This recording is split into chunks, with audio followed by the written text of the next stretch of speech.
Hey everyone, my name is Olaf and today I'll show you how to focus on an object with the camera in Blender. As always, it will be quick and easy, so let's get started. Okay, so let's start off by making a basic scene, so switch to Cycles Render and click X to delete the default cube. Then click Shift A and add a monkey, and then go into the modifiers and add the subdivision surface modifier.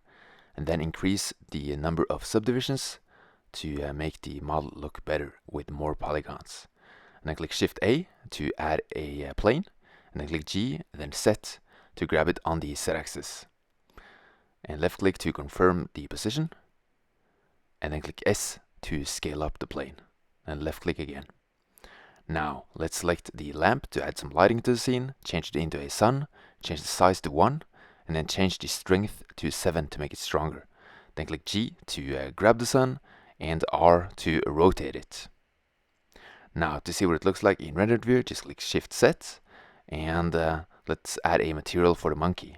And we'll use the principled shader and change the metallic value to 0.8 and then the roughness value to 0.35.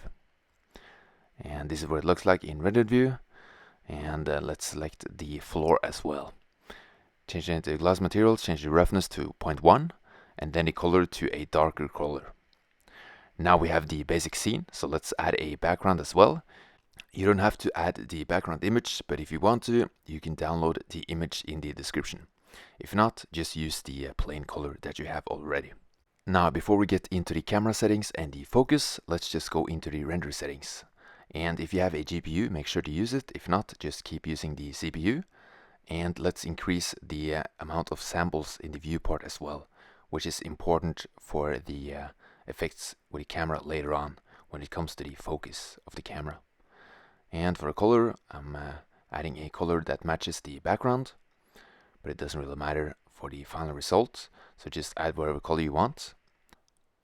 Okay, so now it's finally time to get into the camera settings, so click numpad 0 to see through the camera, and then click Shift F to use the fly cam, and you can move around with W, A, S, and D just like in a video game. Now to focus on the monkey, go into the camera settings and under focus, sample the monkey. Select it and then change it to f-stop. And then you can change the distance of focus by changing the value. So if you have a larger object, you need a higher value, and if you have a smaller object, you need a smaller value for the f-stop. So for this one, it seems like 0.4 or 0.5 is the best value. So that's the best value to focus on the monkey itself. I know the part of the tutorial about focus was very short, but I think it's nice that everyone has a scene to use when they learn how to focus the camera. So let's get into the render settings, increase the resolution quality to 100%, and then let's turn on the noising as well so that we get less noise in the render. And then let's make a test render. So click render, and after a minute of rendering, this is what it looks like. I hope you enjoyed this tutorial, and thanks for watching.